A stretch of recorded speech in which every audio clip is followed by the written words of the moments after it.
right now, if you asked most UFC fans what they think of the current class of champions, I guarantee they're smiling from mile to mile, okay? A lot of us are pretty damn happy about the champions we have right now. A lot of strikers, a lot of active champions, a lot of champions taking on no contenders, a lot of new champions as well. All of a sudden, you get rid of Bilal Muhammad and John Jones, the doomsday devices to the sport, and all of a sudden, people go from saying that we're dealing with the worst champions of the decade to now the best, okay? But you know what? Something about it, as much as I appreciate the champions we got right now, it got me opening up the closet, dusting off the shelves, and putting on my People Forget Man hat, and thinking about the Eddie Alvarez's and the prime Stipe Miocic's. And today we're going to be going over, in the form of a tier list, the best and the worst UFC champions from January 1st, 2015, let's just call it 2015 to current day, right now, 2025, okay? In terms of how we're going to be breaking this down, in terms of criteria, if you want to call it, here it is a little bit on your screen, but basically, the upper tiers and the lower tiers, think of it as a bit of a spectrum, okay? If you're in that C and D tier, basically it means that it was a short-lived reign. It wasn't a memorable reign.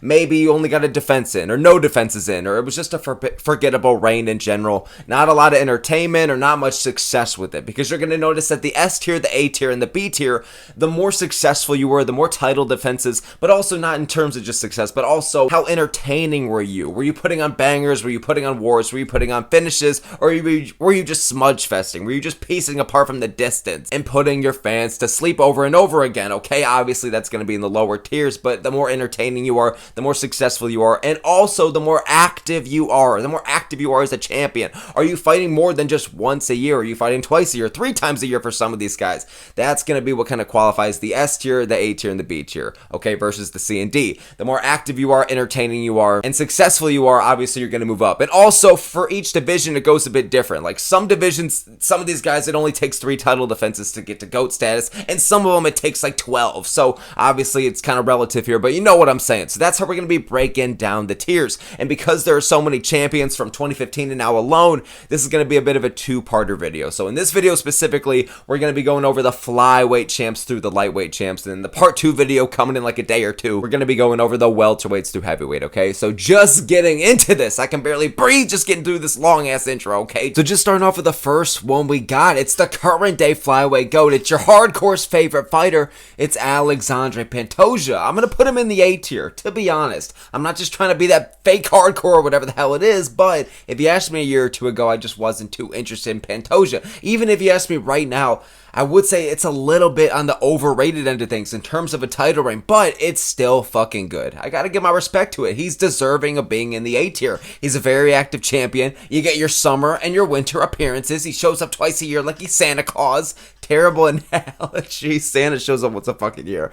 And on top of that, he's fighting all contenders. He's close to the GOAT status for his division. He's fighting most of the top 10. Honestly, the fight that he has against Joshua Van coming in December, for at least my experience as a fan watching the sport, it is the most I've ever been looking forward to watching a flyweight title fight. I'm very highly anticipating it. And for as much as I love Joshua Van, one of my favorite fighters, I don't think all the buzz and all the hype is just because of him. Pantoja is a champion that really came from, I worked so hard for this, and everybody was just like, here comes another flyweight jabroni who won't shut up on the mic, to all of a sudden, everybody is respecting Pantoja, very active, takes on all contenders. And on top of that, I gotta say this, not only is he doing it dominantly half the fucking time, most of the damn time, but he's also putting on fun for the fans. He's getting these submission wins over both the Kai squared, Kai Sakura and Kai Kara France, and on top of that, wars against Brandon Moreno, Brandon Royval, shit like that, and stylistically, it's a banger matchup against Van. So Pantoja, he gives a lot to offer as a champion. I think, again,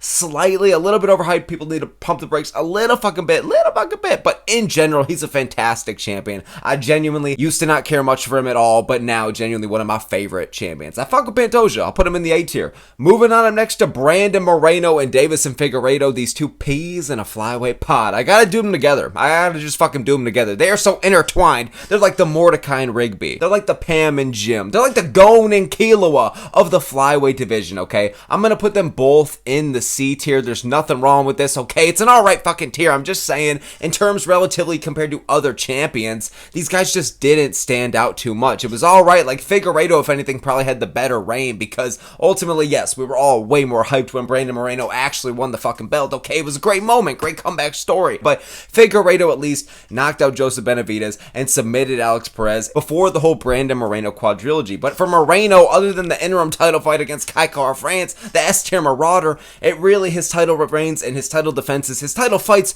were all confined into Davis and Figueiredo. I know it seems like Moreno just gets infinite title shots and he's been the champion forever, but really, it was all confined mostly to Figueiredo, okay? And they were great fights. The only two fighters that have ever done a quadrilogy, they're deserving of it, but really, both these guys, I gotta put in the C tier because they didn't do too much outside the title reign besides each other, okay? Pause. But Figueiredo, a little bit more, he had a little bit more success, a little bit longer time as champ, okay? And I respect the 1 month turnaround for the defense that he had, but you know what I'm saying. These guys are intertwined at C tier for me, okay? I fuck with both of them individually, but not too memorable or too far as champions, you know what I'm saying?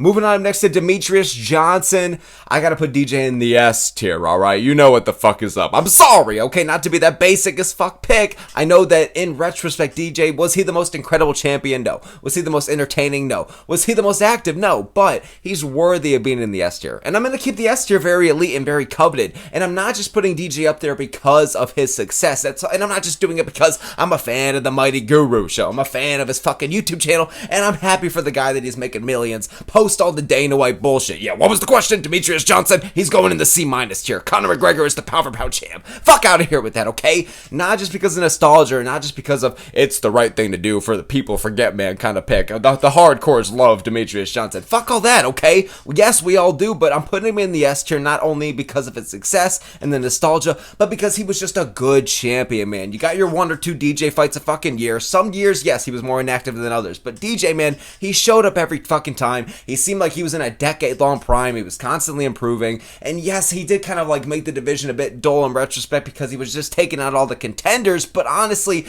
that's more on them, okay? The Tim Elliott's and all these motherfuckers, that's on them, all right? DJ was just too good. One of the most well-rounded skill sets of all time. And he was getting so many performance bonuses. He was getting so many finishes. He was the #1 in the pound for pound. He's the flyweight GOAT. He held the belt forever. Not only in terms of entertainment, and he was pretty solidly active, but also just being a dominant, ever-improving champion who really only lost on kind of a bullshit decision and then got traded for Ben Askren, okay? Me, the lookalike, Ben Askren, okay? I was traded for Demetrious Johnson. So, in general, it's not just nostalgia or bullshit. He is deserving of being in the S tier, okay? I'm kind of combining. I know he didn't win the belt in 2015. Honestly, 2015 was when he was already halfway through his title run, but he didn't win the belt then. He was carrying the belt, so I'm kind of counting that entire reign together. There's some champions here that won the belt in 2015 that were champions before, and I'm only going to talk about that reign, but you know what the fuck I'm saying, okay? For DJ, it's all merged together because he never lost that belt, okay? He was holding it down for a long fucking time.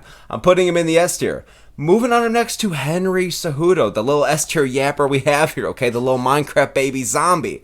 I'm going to put Cejudo in the B tier. It's slightly a bit overrated. I feel like I just keep saying that for all these fucking legends. I'm sorry, okay? But genuinely, Cejudo out of all of them, there was a reason why a couple years ago, oh, it's Henry Cejudo, he's no doubt in the top 10 greatest fighters of all time. And now all of a sudden, what the fuck? Now all of a second, dude, people kind of have taken time and more champions have gone by and Henry Cejudo is now 0-3 in his last 3. Whatever it may be, the early retirement, I don't know. But for Henry Cejudo, I do feel like he's just talked about less when it comes to just like people respecting the title reign, respecting the double champ status, respecting wherever he was pound for pound.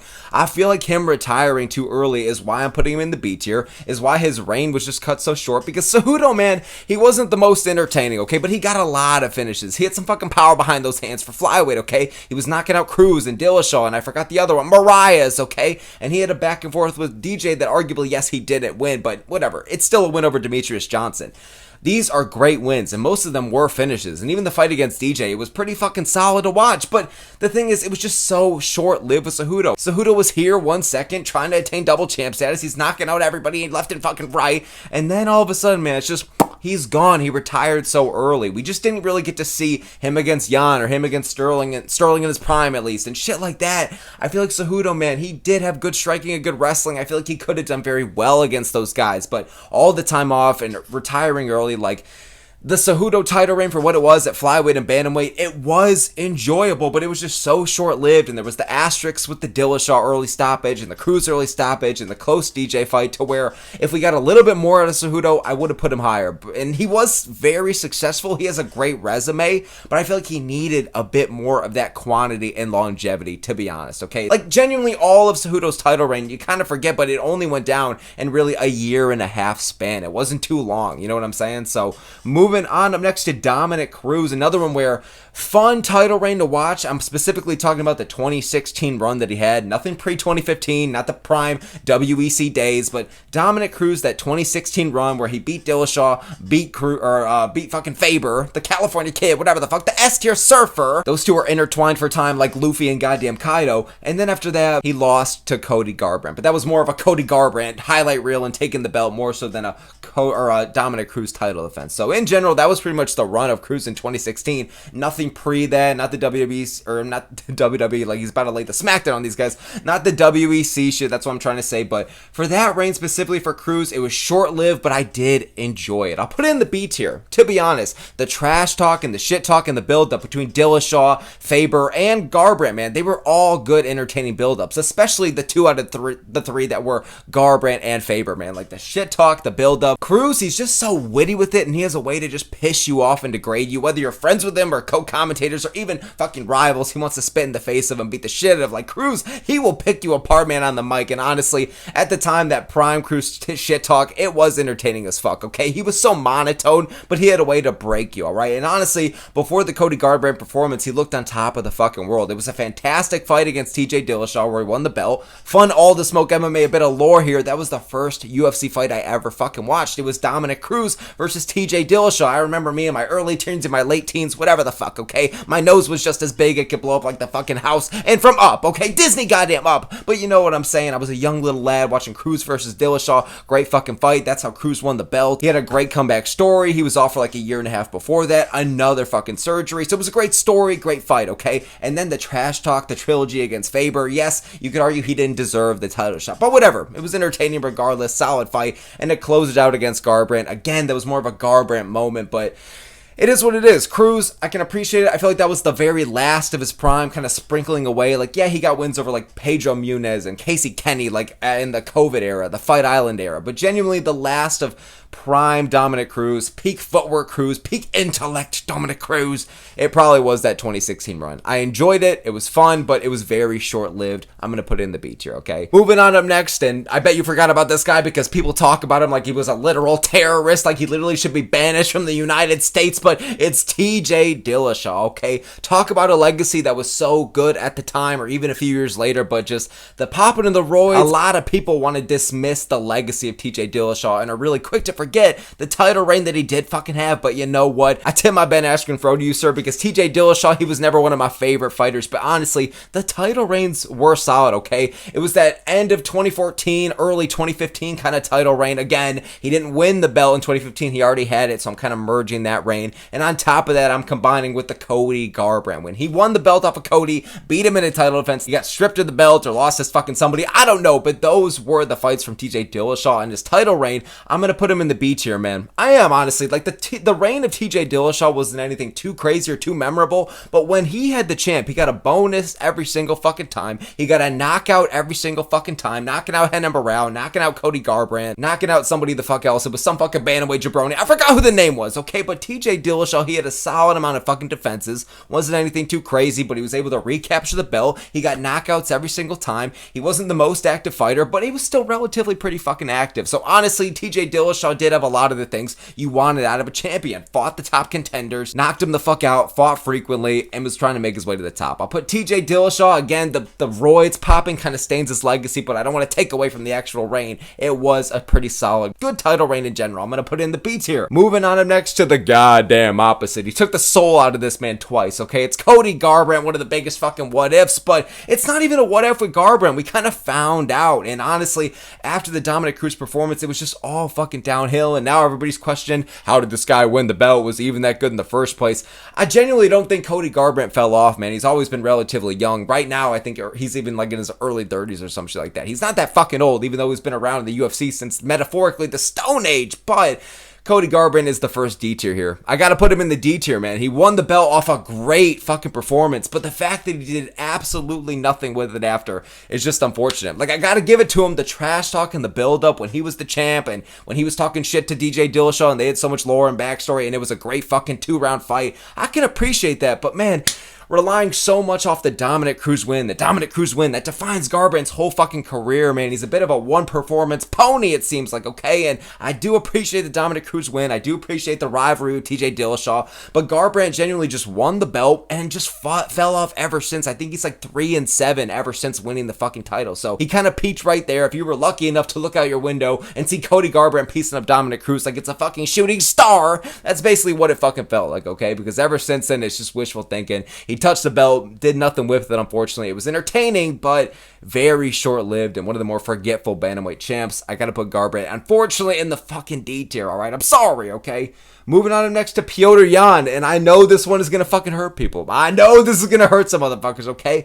I gotta put Petr Yan in the D tier, alright? Get comfortable next to Cody Garbrandt, and I'm sorry, but let me explain this. Okay? Any fucking tier list where you look at Cody Garbrandt and Petr Yan together in the D tier, and they're underneath people like Brandon Moreno and shit like that, hold the fuck on, let me explain, okay?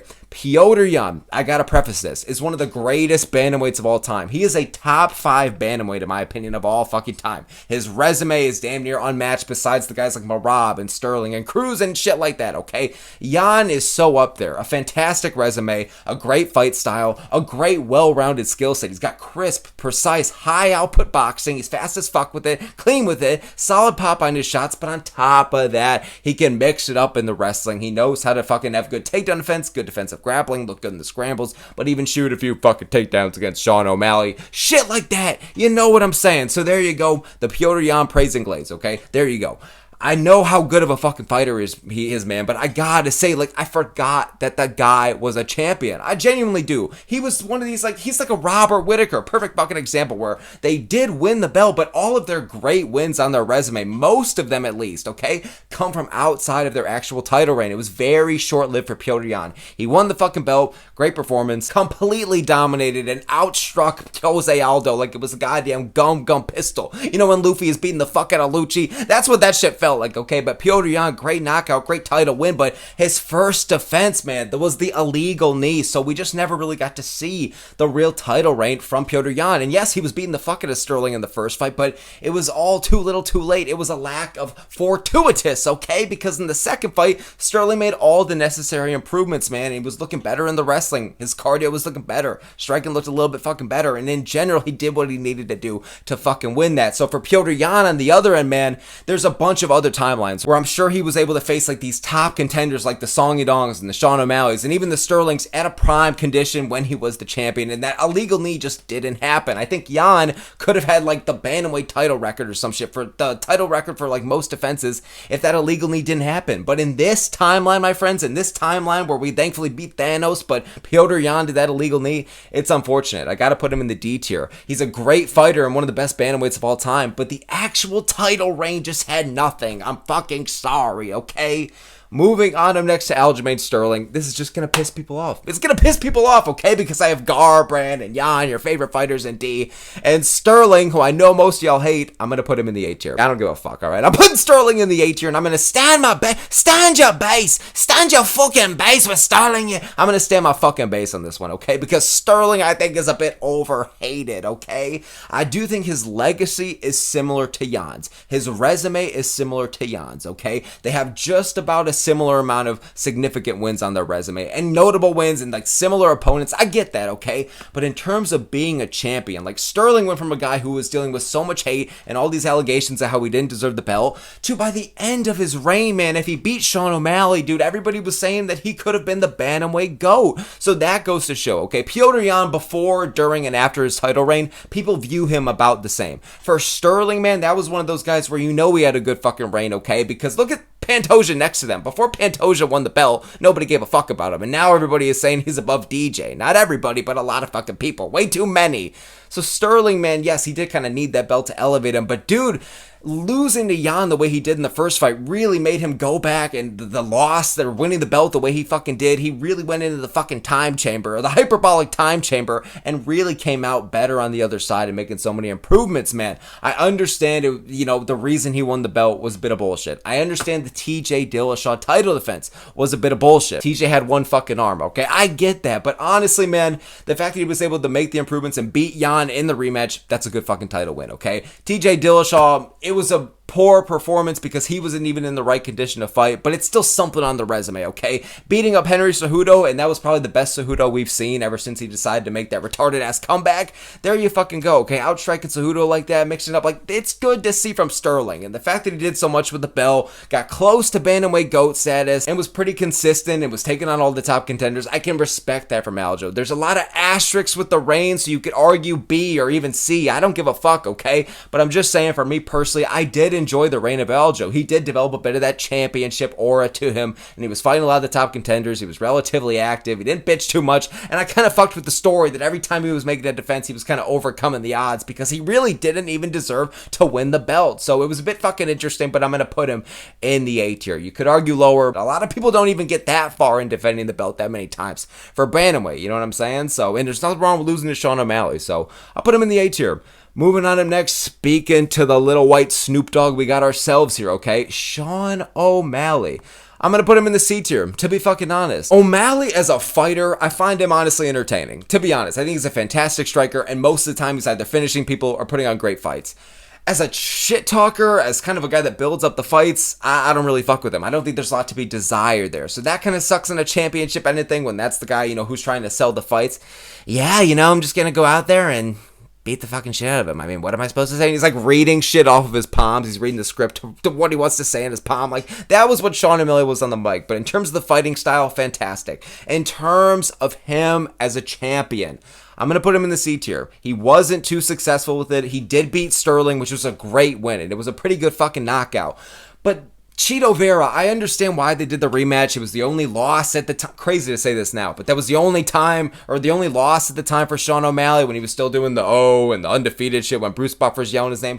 He had that bit of undefeated aura to him, and he was still able to justify the Chito thing being his only loss because he was saying that his leg gave out and all the bullshit, whatever the fuck, okay? Everybody knew it was a legitimate loss except him, but you know what I'm saying. And the fact that the UFC wanted to book that fight so that they could say, oh, Sean O'Malley, even if O'Malley beat Merab and beat Sterling and all these guys, you'd know damn well as a UFC fan that a lot of people would have been like, oh, but he never beat Chito, though. He never fucking beat Chito, though. Like, O'Malley could have went on and become the bantamweight GOAT, but if he didn't get that rematch back against Chito, especially for how dominantly he did it, that's why the UFC booked it. Because so many people would say, oh, but Chito Vera got away, though. So I get it. And also on top of that, yes, it was another way for them to squeeze out every bit of life they could with Sean O'Malley touching the gold. So it was another defense, another time where O'Malley was the champ for them. I get it, because they even knew in the back of their mind, big old Uncle Dana, yeah, what was the question? Is this guy beating Merab? Is this guy beating Nurmagomedov? I don't fucking think so. I'm sorry, all right? So I'm going to put him in the C tier. Not too successful overall as a champion, but I did enjoy that there was some bit of aura to it. He was relatively active, and he did fight Merab when we fucking asked. He said,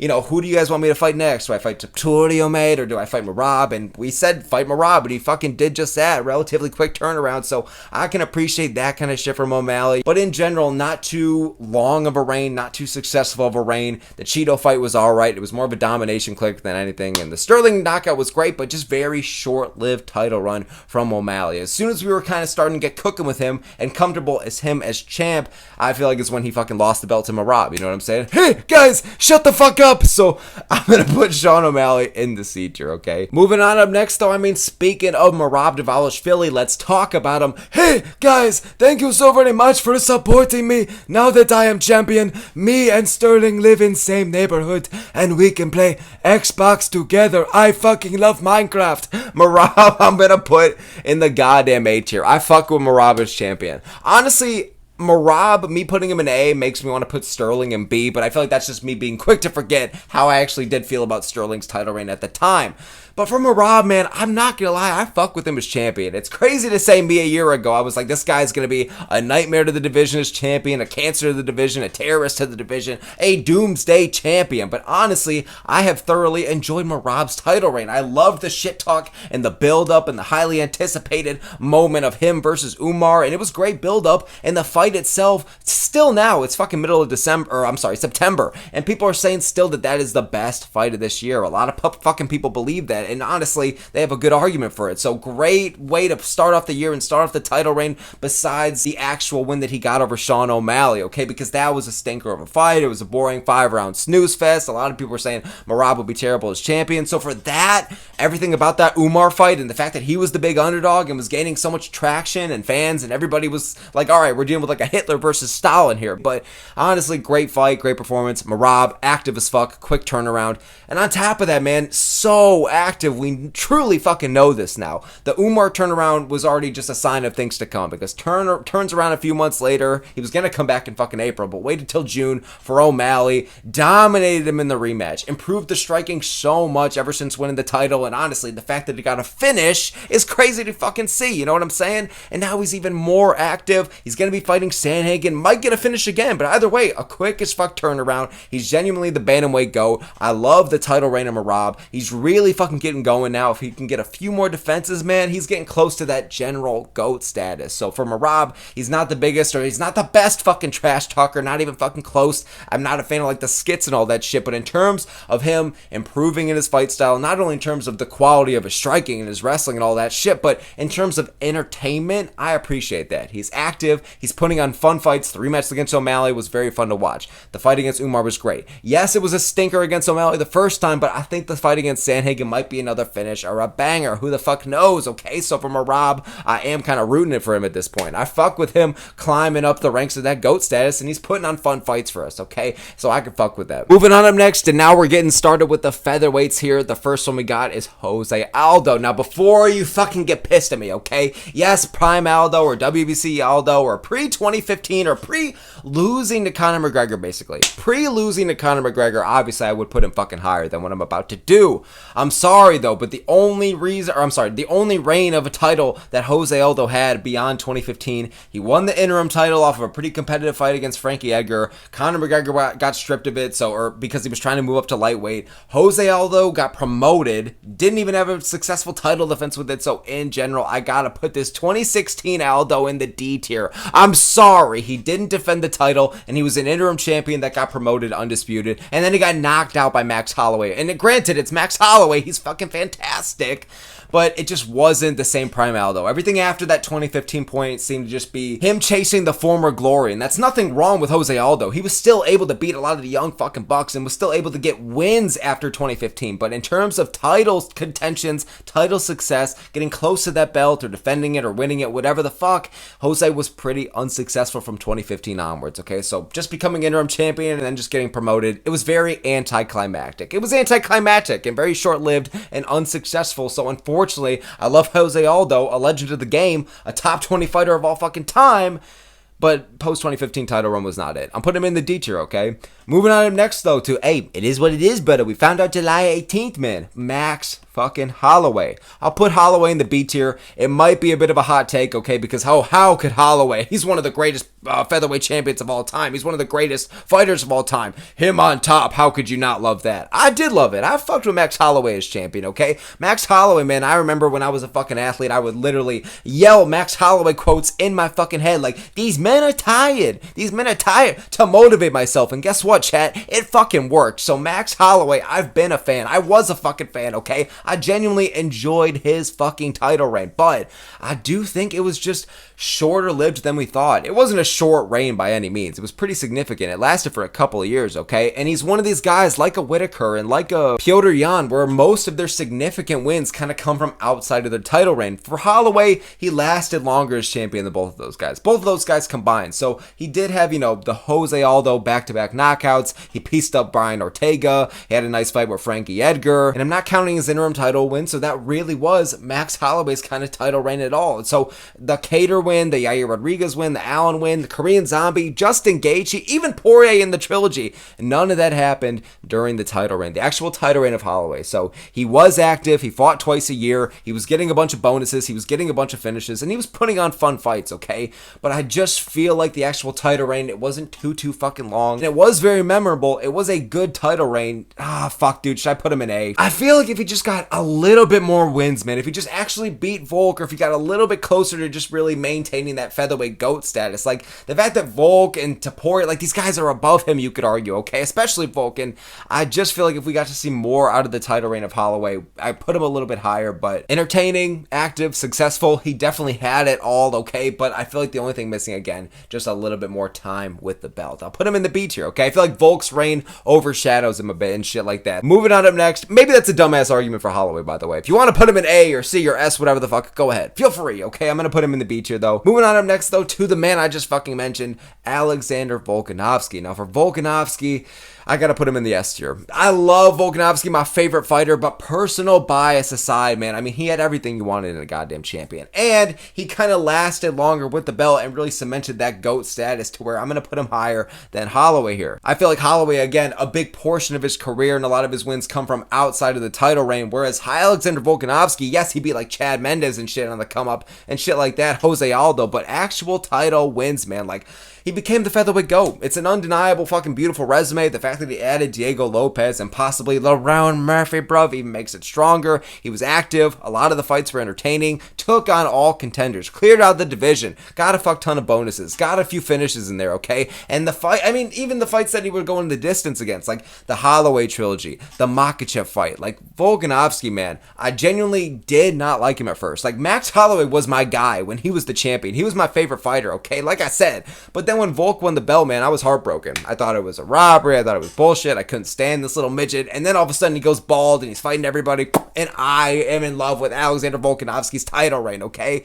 So he made me from a hater to a fan. I tip my Ben Askren pro to a man. He's the featherweight GOAT, had huge success with it. And honestly, he just had aura as a champion, man. It was that S tier aura, okay? Genuinely just such a memorable title reign that people will talk about for a long fucking time, all right? And he's still adding to it by beating guys like Lopez nowadays, you know what I mean? So I'll put him in the S tier, bro. Moving on up next, though, to Ilia, mate. Moving on now to the last of the featherweight champions, kind of merging in with the lightweights here because he has touched both belts. I'm keeping both into account here, okay? He defended the belt once at featherweight, won the lightweight title. We haven't seen him since, but I'm gonna put him in the A tier. Dude, he's a great fucking champion, man. I feel like if we get a little bit more longevity out of him and a few more title defenses, shit like that, I'll put him in the S tier, okay? But really, he's only had 3 title fights. He kind of just got to the dance in terms of fighting for a belt. Fantastic win over Volkanovski. Great knockout, okay? And I feel like the fact that he's knocking out everybody else left and right now makes the win even age better, because at first he was fighting the allegations of it just being Volk off the couch and Volk after the quick turnaround.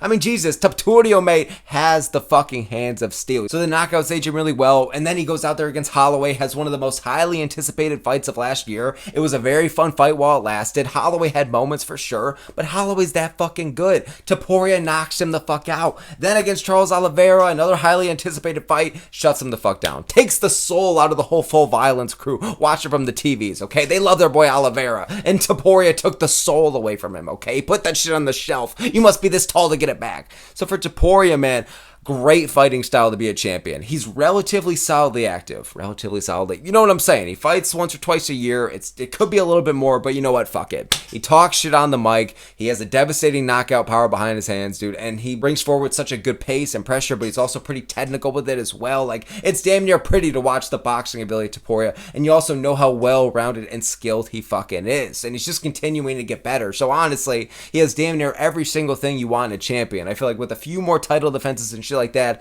I put him even higher. I know you're saying, oh, well, Holloway has probably held the belt for just as long. Why is he in B and Topuria is higher? It's because I rate Topuria's wins over Volk, Holloway himself, and Charles Oliveira higher than a guy like, you know, I mean, Henry Cejudo had similar title defense numbers, but I rate Topuria's wins higher than his. I rate Topuria's wins higher than Cruz and Dillashaw and Holloway. I'm keeping a little bit of that quality in there as well, okay? Topuria, I'm putting him in the A tier. Fantastic champion to have, okay? I fuck with the aura. Moving on up next now and fully getting to the lightweights here, Eddie Alvarez, prime Eddie Alvarez. I gotta put Alvarez in the D tier, I'm sorry. He won the belt over RDA. It was a knockout, I'm pretty sure. A good fucking knockout from Alvarez, but then he loses it right away. And to be fair, he's going against prime Conor McGregor, peak double champ status Conor McGregor. But for Alvarez, he won the belt, didn't too much with it. I feel like if you ask a lot of modern day fans, they don't even know who the fuck Eddie Alvarez is. And that's unfortunate because Eddie was a good striker. He was a good fighter. He definitely was worthy of that top 5. But he was just one of these champions where you do question. He just kind of won the belt, grabbed it, he had it, took all the pictures, and then he just